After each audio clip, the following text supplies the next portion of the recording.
Goal in all this to discuss the rise in violence ahead of protests that will observe the death of George Floyd, and things got heated quickly. Our Liz Birch was there, and Liz, what can you tell us about what happened? Yeah, some really tense moments at that press conference. So they met to discuss the rise in gun violence that we've been telling you so much about here in Portland, but they were met by a crowd of protesters. We could hear those protesters beating on drums and yelling outside of the press conference while it was going on. And even following the press conference, we saw what appeared to be a group of angry people following and addressing an FBI representative as he was walking out. All right, let's take a look at some video right now and talk about that press conference itself.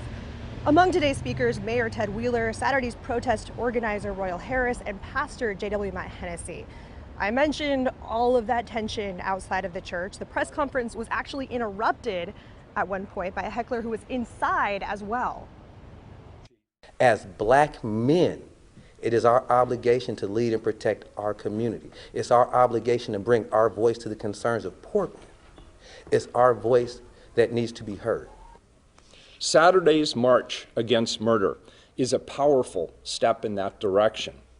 The march demonstrates that black men, and indeed the entire black community, are against premeditated taking of life. For a long time too. Amen. Leave me alone.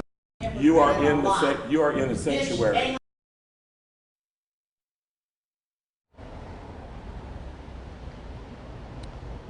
So clearly this afternoon's event was not without conflict. No speakers had any closing remarks. They wrapped up really quickly. Pastor Matt Hennessy did not return after his initial remarks. A representative with the city said he was dealing with something else downstairs. The mayor left very quickly after speaking as well, surrounded by what appeared to be his own security. Live in Portland tonight, Liz Birch, KOIN 6 News.